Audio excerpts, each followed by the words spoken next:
You see, the Tharvax Empire had invaded 23 worlds before they came to Red Creek Colony, and every single one of them reacted the same way. Panic, screaming, folks running for shelters while governments begged for mercy.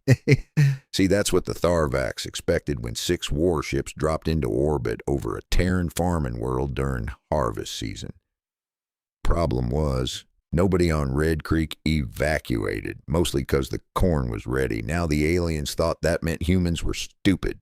What they didn't realize was there's something deeply dangerous about people who spent 30 years repairing machinery with scrap metal, welding equipment that definitely should not be welded, and defending their land from everything the frontier could throw at them. And out on the edge of Terran space, farmers learn real quick that if you wait for the government to save you, you're probably going to die tired.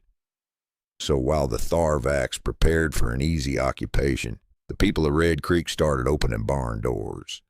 And that right there was the moment the invasion went catastrophically wrong. Humans don't evacuate farms. The evacuation order hit Red Creek Colony at 6:12 in the morning, which would have been a lot more dramatic if anybody there had actually stopped work long enough to care. The emergency alert blasted across every comm tower on the planet all at once. Priority red. Civilian evacuation mandatory. Normally hearing those words caused panic. Folks throwing bags into trucks, crying kids, and somebody yelling about fuel or medicine while traffic locked up every road in sight. Red Creek just kept harvesting corn. Waylon Mercer was halfway underneath a broken combine when the alert started echoing across the yard speakers. He rolled himself out from under the machine, grease smeared halfway across his arms and shirt, and stared at the loudspeaker mounted on the pole beside the barn like it had interrupted him personally. Well, hell, he muttered. That's inconvenient. Above him, the sunrise spread soft gold across thousands of kilometers of farmland. Red Creek wasn't a large colony by Terran standards. About 80,000 people spread across farming districts, hydro towers, processing plants, and ranches. The entire world existed for one purpose: food production, corn mostly, along with protein, grain, and synthetic starch crops that fed mining systems 3 sectors away. Which meant every single person on the planet knew exactly what week it was, Harvest Week. And Harvest Week on Red Creek ranked somewhere between a religious event and organized warfare. The loudspeaker crackled again. Attention Red Creek citizens, this is Colonial Defense Command. Unknown hostile vessels have entered system space. All civilians are ordered to proceed immediately to evacuation shelters for transport off-world. Waylon looked out across the fields where a dozen giant autonomous harvesters continued cutting through the morning mist without the slightest concern for the possible collapse of civilization. One of them clipped a fence post and dragged it halfway across a field before correcting course. Yep, he sighed. That's about right.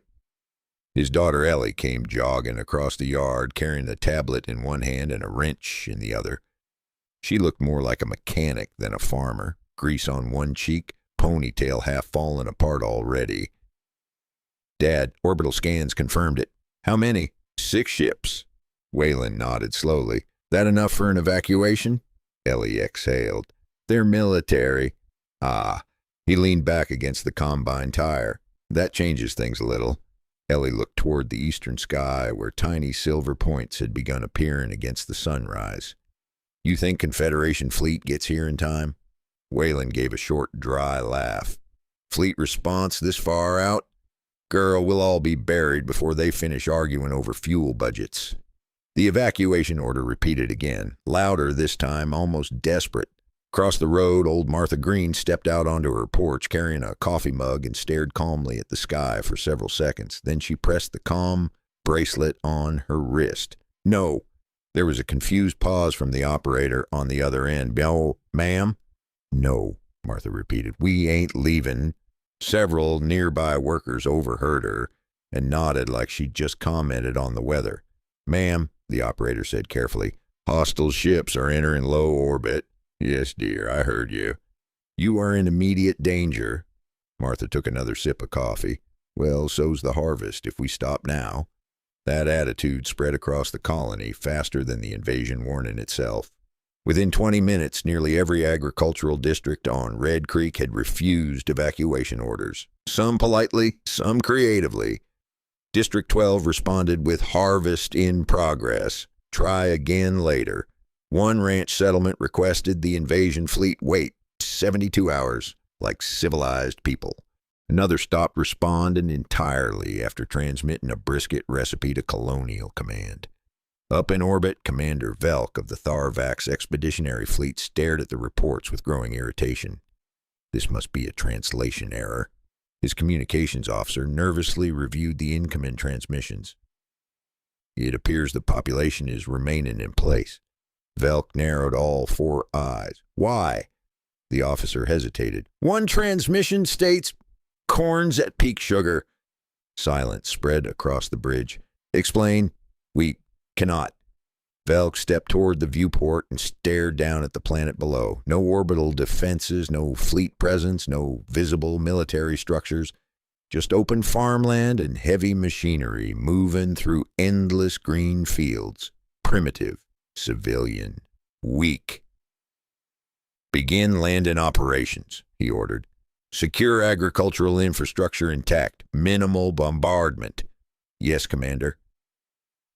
Back on the surface, Wayland climbed into the cab of the combine he'd been repairing and turned the ignition key. The machine roared to life with a deep mechanical growl that shook the entire yard. Ellie glanced sideways at him. You finally gonna tell me what half the extra switches in these things actually do? Wayland settled his hat onto his head and grinned slightly. Nope. Then every barn door in the valley opened at once. And inside nearly every one of them sat farm equipment that sure as hell hadn't come from the factory that way. The first Tharvax dropships came down just after sunrise. Commander Velk watched the descent from orbit with growing confidence as 12 armored landers punched through the atmosphere in perfect formation, their hulls glowing orange against the morning sky. Standard intimidation procedure, fast deployment, secure infrastructure before resistance organized. The colony still showed no military movement whatsoever. No orbital defenses, no anti-air batteries, no shield systems. Just fields and farming equipment crawling slowly through endless rows of corn. Ground resistance? Velk asked calmly. Minimal, the operations officer replied. Only civilian machinery movement detected. Velk folded his arms behind his back. Excellent. Then one of the drop ships exploded, not gradually, not after sustained fire. It simply vanished in a massive orange fireball 300 meters above a cornfield. Burning debris scattered across the crops while the remaining ships broke formation hard enough to nearly collide with one another. The Tharvax bridge froze in stunned silence. What hit it? Velk snapped. The sensor officer stared at his console in confusion. Unknown projectile source. Another dropship split completely in half before tumbling out of the sky into a grain silo. Several seconds later, the silo exploded too. Down on the surface, Wayland Mercer calmly rotated the oversized cannon mounted where the combine's grain processor used to be. The massive farming machine sat half hidden between rows of corn with camouflage netting hanging off one side and fresh weld marks running across the armor plating. Ellie leaned over the targeting screen and let out a low whistle. Well, that one definitely worked, Wayland nodded proudly. Told you the recoil mounts would hold. The combine's left side panel immediately rattled loose and crashed into the dirt. Ellie raised an eyebrow. You also said it might shake a little. Wayland frowned at the fallen panel. Still counts. Across the valley, dozens of other farming vehicles rolled out from barns and equipment sheds. Harvesters, tractors, grain haulers, irrigation crawlers. Most still carried faded agricultural company logos underneath layers of welded armor and improvised weapon systems. One enormous grain hauler lumbered down a dirt road carrying what looked suspiciously like a naval anti-ship cannon bolted onto the trailer bed with industrial braces and farm chain. The cannon fired once with a deafening boom. A descending Tharvax shuttle simply ceased existing. Lord, Ellie muttered, Benny actually got that stupid thing working. Wayland adjusted his cap. Told him smaller shells, and He said smaller shells were coward talk. Above the fields, the surviving Tharvax dropships scattered and dropped lower, trying to avoid whatever hidden planetary defenses had suddenly appeared. Their mistake was assuming the danger came from fixed military positions. It didn't. It came from farmers. Massive crop dust and drones suddenly burst upward from behind storage silos in swarms of 20 and 30 at a time. Originally, they'd been designed to spray pesticides across thousands of acres in a single pass. Now they sprayed plasma. Bright streams of superheated chemical fire rained across the undersides of the dropships, melting armor and overloading engines. One pilot managed a panicked distress call before his shuttle corkscrewed directly into an irrigation tower. "Commander," one of Velk's officers said nervously aboard the flagship, "the agricultural drones appear to be armed." Velk stared at the tactical display in disbelief. Why would agricultural drones be armed? Nobody answered, because the truth sounded insane even by Terran standards. Frontier colonies learned early that help rarely arrived on time. Pirates hit supply worlds constantly. Dangerous wildlife outbreaks happened every year. Communications failed. Sometimes a colony went months without hearing from the Confederation at all. So over time, Red Creek had quietly modified almost everything on the planet. Because if you already own thousands of industrial machines designed to survive mud, radiation, storms, heat, and mechanical abuse, it really didn't take much imagination to turn them into weapons. One Tharvax armored walker finally reached the ground near District 7 and began advancing toward a processing plant. It took exactly 12 seconds before the nearby automated cattle fence activated. The entire field lit up electric blue as millions of volts surged through the walker's legs. The machine froze mid-step, twitching violently before collapsing sideways into a soybean field. A nearby farmer looked up from repairing a water pump and squinted at the smoking wreckage. "Huh," he muttered. "Fence really works right." Then came the combines. Commander Velk had seen armored assault vehicles before. Siege crawlers. Mining tanks converted for war.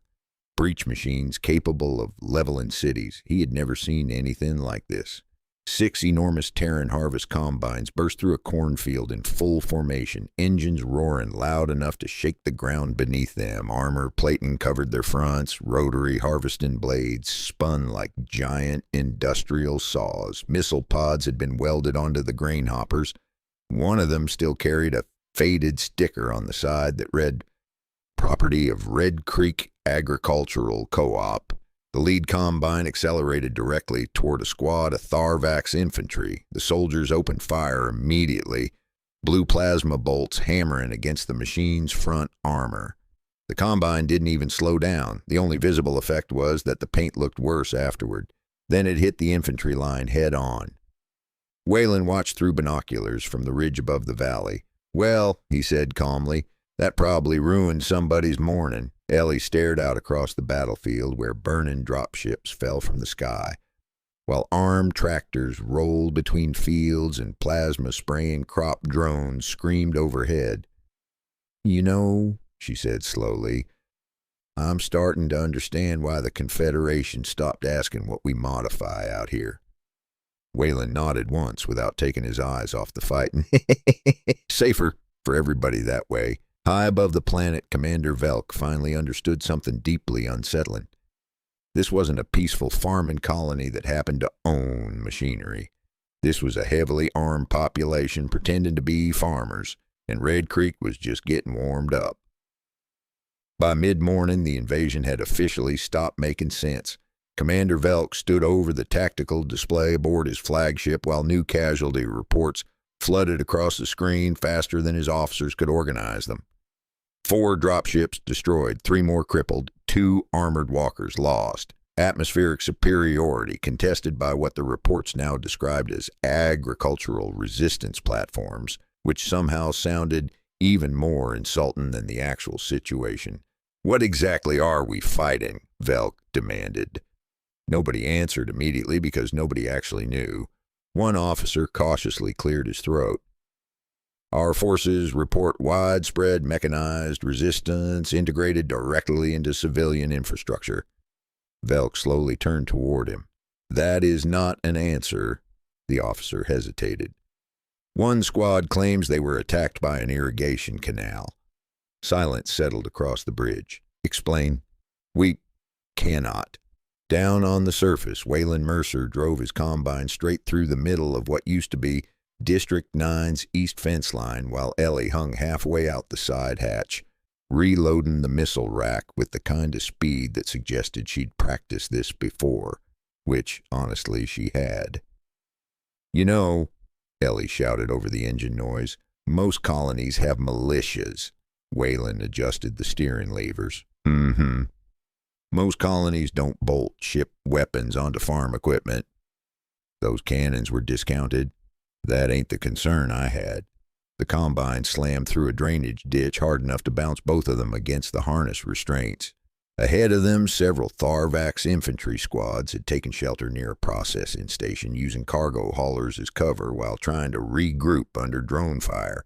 One of the soldiers looked up just in time to see 800 tons of modified agricultural machinery roaring directly toward him through a cloud of burning corn husks.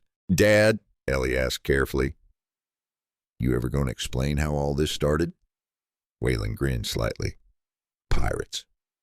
That was the thing outsiders never understood about frontier worlds.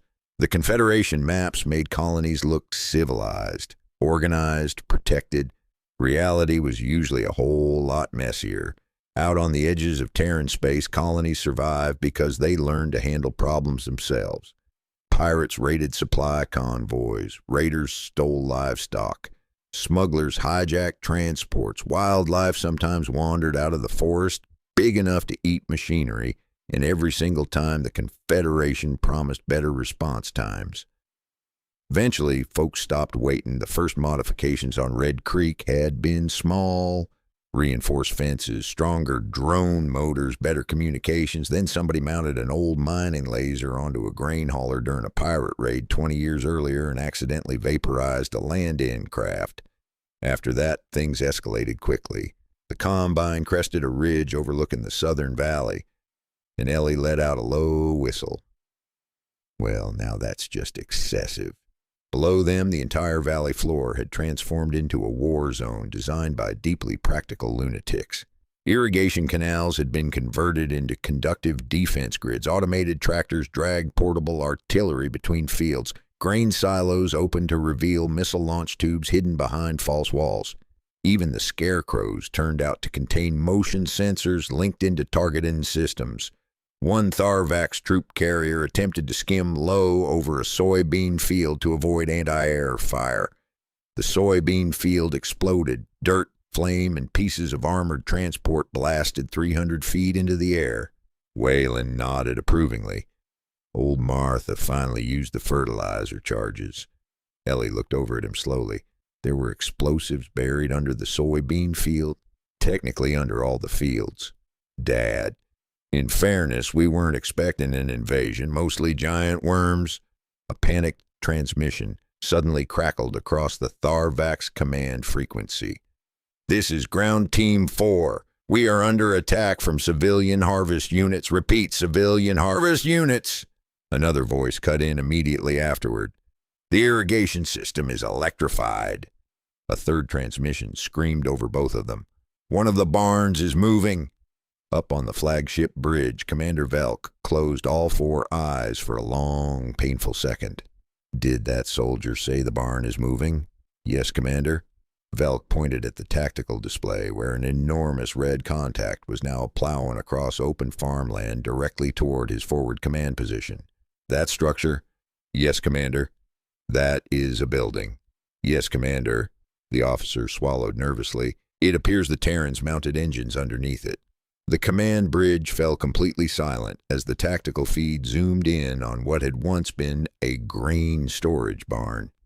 Massive tractor treads had been welded underneath the structure, armor plating covered the sides, gun ports had been cut between faded advertisements for animal feed.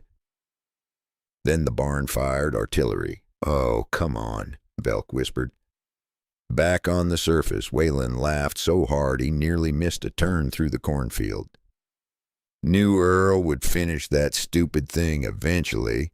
Ellie stared in disbelief as the mobile barn slowly rotated and unleashed another barrage across the valley. How in God's name did nobody report this to the Confederation? Oh, they did, Wayland replied. Confederation inspector came out 5 years ago, and Earl got him drunk. That was the real secret of Red Creek Colony. None of this had been hidden. Nobody had simply believed it. The Tharvax invasion fleet had arrived expecting frightened civilians and undefended infrastructure. Instead, they'd stumbled into the angriest collection of mechanically gifted farmers in Terran space. And now every minute they stayed on the planet made the situation worse because Red Creek wasn't slowing down. It was adapting, and Terrans got real dangerous once they started improvising. By early afternoon, Commander Velk had reached a conclusion no Tharvax officer in 300 years of military history had ever been forced to include in an official combat report. The invasion had failed because the farmers were too aggressive. On paper, his fleet still controlled orbit, but down on the surface, the operation had collapsed into complete insanity. Every landing zone turned into an ambush. Every structure concealed weapons. Every civilian machine appeared capable of violating several interstellar warfare treaties simultaneously. Worse still, the Terrans were adapting faster than his officers could react. New weapon signatures kept appearing every hour. One report described hostile livestock deployment. Velk refused to ask for clarification. The tactical display flashed red again as another dropship vanished over District 11. The sensor officer swallowed nervously. "Commander, they appear to be targeting our engines now." Velk turned slowly toward him. "How?" "We believe the crop dusters are coordinating attack runs through the irrigation network." Velk stared at him for several long seconds. "Those are farming drones." "Yes, Commander. They should not be capable of coordinated combat maneuvers." Another explosion lit the display behind him. The officer shifted uncomfortably. They appear to disagree. Down on the surface, Wayland Mercer parked his combine beside a smoking crater that used to contain a Tharvax armored transport. Ellie climbed out onto the side platform, carrying a sandwich wrapped in grease-stained paper. "You want mustard?" she asked casually. Wayland glanced toward the burning wreckage nearby. "Depends. Is that fuel fire toxic?" Ellie sniffed the air thoughtfully. "Little bit." Then no. Somehow the battle had settled into something dangerously close to normal for Red Creek. Farmers rotated shifts between fighting and harvesting. Automated combines continued cutting crops behind active firefights. Somebody had parked a portable grill beside an artillery battery. 2 old men sat in lawn chairs next to a missile launcher, arguing about engine timing, while anti-air fire screamed overhead. And through all of it, the harvest continued. Because if there was one thing Red Creek Colony feared more than alien invasion, it was losing an entire season's crop yield. The ground suddenly trembled beneath them. Ellie looked toward the northern fields and immediately groaned. "Oh no." Wayland frowned. "What?" Ellie pointed toward a growing cloud of dust. "That idiot actually did it." A massive machine emerged from behind a processing facility, trailing black smoke, loose sheet metal, and several parts that appeared to be optional. At first glance, it looked like a normal Terran combine harvester. Then it got closer. It was 2 combines welded together side by side, with additional engines and naval turret batteries mounted where the grain tanks used to sit. Wayland stared at it in open disbelief. "Oh, dear Lord, Carl built the double wide." The monstrous machine roared across the fields like an angry apartment complex, while every weapon mounted on it fired simultaneously in different directions. Missiles streaked into the sky. Rotary cannons hammered nearby hillsides. One plasma mortar, launched backward by mistake, and demolished a storage shed. Ellie looked horrified. "That thing ain't safe." Wayland nodded solemnly. "Nope." The double wide drove directly through a formation of Tharvax infantry without slowing down. Somewhere over the colony, comm channels, Carl could be heard screaming, "Woo! It steers worse than expected." Even Commander Velk heard that transmission. The Tharvax commander stood motionless aboard his flagship while reports collapsed into total chaos around him. "Commander, northern flank lost." "Commander, their farming equipment breached another landing zone."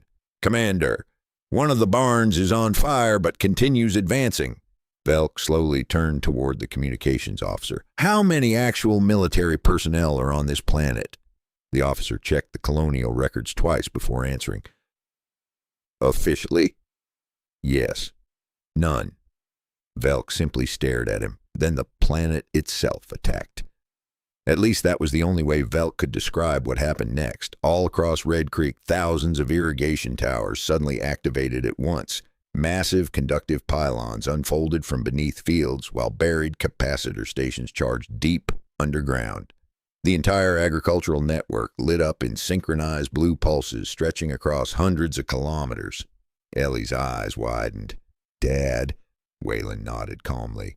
There she goes. Years earlier, Red Creek's engineers had realized something useful. Irrigation systems already covered nearly the entire colony, which meant if you upgraded the power grid enough, reinforced the relay stations, and completely ignored every safety regulation ever written, you could weaponize the whole planet. The first energy surge hit a low-flying Tharvax cruiser attempting another atmospheric pass. A massive arc of blue-white electricity erupted upward from the fields and slammed into the ship's underside hard enough to overload half its systems instantly. The cruiser spiraled sideways, trailing smoke, while alarms exploded across the Tharvax flagship bridge. Then the second surge hit, and the third. Across the colony, enormous columns of energy hammered upward into the invasion fleet, while every armed combine, tractor, drone, missile silo, and mobile barn opened fire simultaneously. 3 Tharvax ships fell from the sky in less than 30 seconds. For the first time since entering Terran space, fear crept into Commander Velk's voice. Order full retreat. The bridge crew hesitated. Commander, Velk pointed violently at the tactical display where another cruiser was actively on fire over a cornfield. You heard me. But Commander, it's an agricultural colony. It is trying to kill us. Below them, the people of Red Creek watched the invasion fleet begin retreating away from the planet through clouds of smoke and plasma fire. Cheers erupted across the farming districts. Horns blasted. Somebody launched fireworks for reasons nobody could explain. Waylon removed his hat and wiped sweat from his forehead while Ellie leaned against the combine, laughing in exhausted disbelief. Well, she said, reckon that's over. At that exact moment, a burning chunk of alien ship slammed directly into the western cornfields. Waylon squinted toward the rising smoke plume. Mostly over. Several hours later, the first Confederation patrol ships finally arrived, expecting devastation, mass casualties, and desperate civilians begging for rescue. Instead, they found Red Creek calmly finishing harvest operations. Smoke drifted across the fields. Alien wreckage littered the countryside. Farmers were already cutting salvage metal off damaged drop ships, while combines rolled steadily through the remaining crops like nothing unusual had happened. One stunned Confederation officer stepped off his shuttle and looked around in total disbelief. What happened here? Old Martha Green handed him a plate of barbecue. Harvest season, she said. Then somewhere out in the fields, the double-wide exploded for absolutely no apparent reason. If y'all enjoyed this one, there's plenty more Terran disasters, questionable engineering decisions, and very nervous aliens here on the channel. And remember, never invade a farming colony during harvest season.